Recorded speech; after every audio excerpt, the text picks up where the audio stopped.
చెప్పండి సార్ ఏం కావాలి? ఏమున్నాయి? ఏం కావాలి మీకు? ఇడ్లీ ఉందా? అరే ఇప్పుడు అయిపోయిందండి. ఫోన్లే ఫీల్ ఒక పూరి ఉందా? అరే జస్ట్ అయిపోయిందండి. ఉప్మా? ఉప్మా లేదు. మరి ఏముంది? మీకేం కావాలి? అరే పెసరట్టు ఉందా? పెసరట్లేదు. మినపట్టు? మినపట్లేదు. రవ్వట్టు? రవ్వట్లేదు. ఉల్లట్టు? ఉల్లట్లేదు. బొబ్బట్టు? లేదు సార్. చిక్లెట్టు? లేదు సార్. ఆమ్లెట్? లేదు సార్. మరి ఏముంది? ఏం కావాలి? మరి ఏముందో చెప్పచ్చు కదా. ఏం కావాలి అడగచ్చు కదండి. ఇదిగో ఏకలింగం, నువ్వు నాకు ఇవ్వాలనుకుంటే మీ హోటల్లో ఏమైనా ఉంటాయి. ఇదిగో డాక్టర్ గారు, మీకు కావాలనుకుంటే మా హోటల్లో ఏదైనా అడగచ్చు. బజ్జీ ఉందా? బజ్జీ లేదు. బోండా ఉందా? బోండా లేదు. చపాతి? అది మా హోటల్లో చెయ్యం. ఊతపో? అదంటే డోకు మాకు. మరి ఏముందయ్యా? మరి ఏం కావాలి సార్? అంటే ఏముందో నువ్వు చెప్పవా? అంటే మీకేం కావాలో మీరు అడగరా? ఏముందో నువ్వు చెప్పవా? ఏం కావాలో మీరు అడగరా? లడ్డు ఉందా? లడ్డు లేదు. జిలేబీ ఉందా? జిలేబీ లేదండి. మరి మైసూర్ పాకు ఉందా? లేదు. గుడ్డు? లేదు.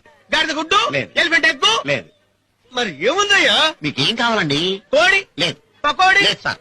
మటను, ఫిష్, బొమ్మడాయలు, రొయ్యలు, చేపలు, పీతలు, నత్తలు, జిగిడీలు ఏమైనా ఉన్నాయా? ఏమీ లేవు సార్.